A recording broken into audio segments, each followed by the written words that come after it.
Okay, now the third question, which is the noun, its lexical classes and grammatical categories, number, case, and gender.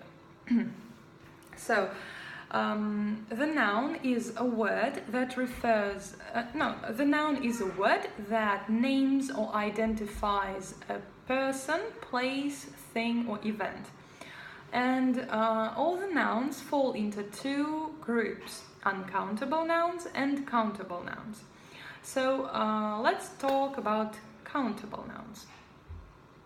Countable nouns are words, countable nouns denote things or individuals that can be counted. And that can be counted. These nouns have the grammatical category of number, which is expressed by the opposition of the plural form to the singular form. And the plural number is graphically conveyed by the S formant. However, there are other means of forming the plural form. For example, vowel change in the root of the word. For example, food, feed, man, men, woman, women, etc. Then we have suffix en, for example, ox, oxen. Then we have vowel change plus suffix ren, like child, children. And we also have consonant change plus s or es. For example, cough, coughs, half, halves, etc. However, there are some exceptions when the consonant remains unchanged, like cliff, cliffs, roof, roofs.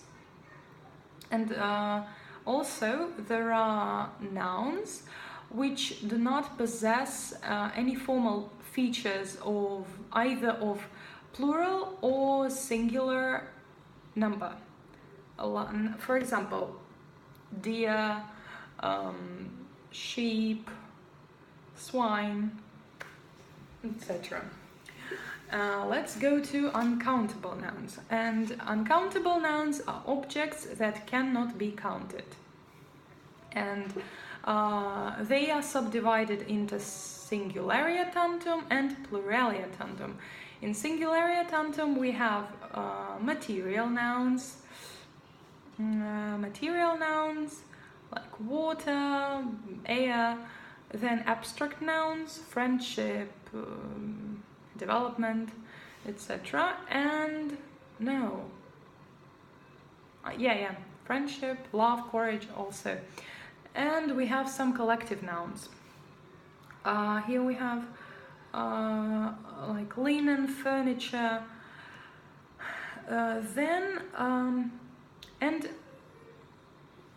and pluralia tantum. Tantum consists of words consisting of two halves.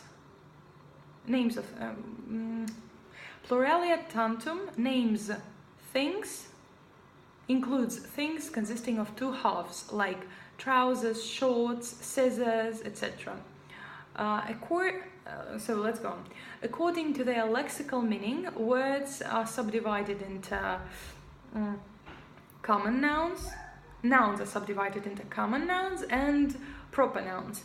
Common nouns are names that can be applied to any individual of a class of things or people, man, dog, book, then some maybe materials or abstract notions, etc.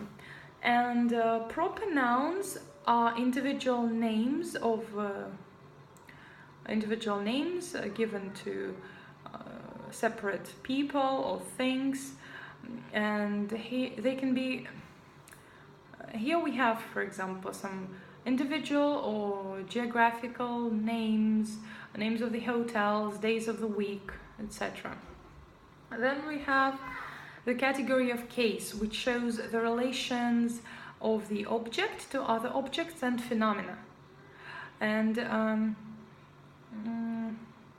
the category of case is represented by two cases, the common case and the possessive case or genitive case. The common case is represented by zero, by the zero inflection, and the possessive case is formed by a suffix s and an apostrophe, and sometimes an apostrophe only if we deal with plurals.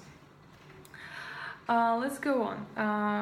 Then it is doubtful whether the category of gender exists, but generally they're considered to be the neutral, feminine and masculine genders.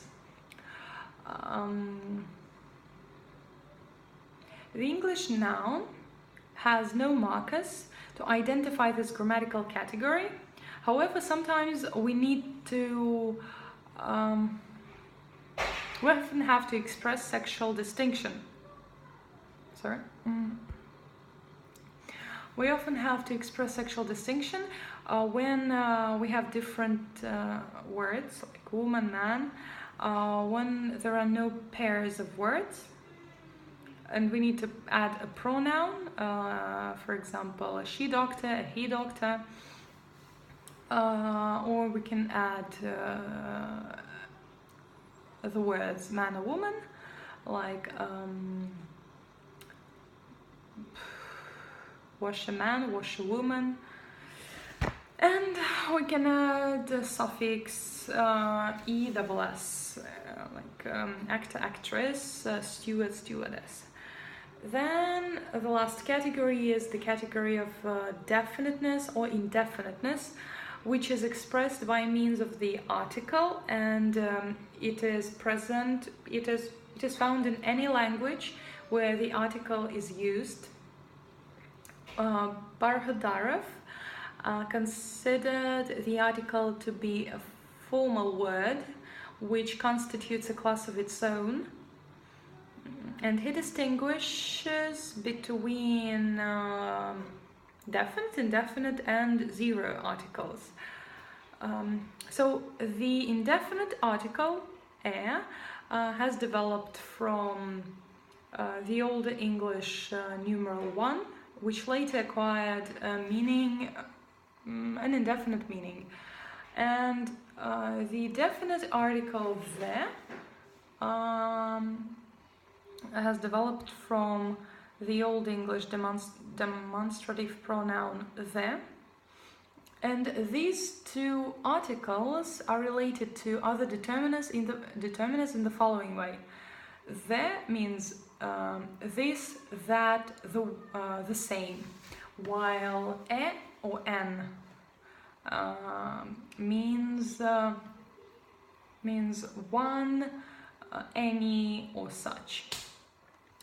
And the zero article is a variant of the indefinite article, which is of the indefinite article in the nominating function with plural nouns and uncountable nouns.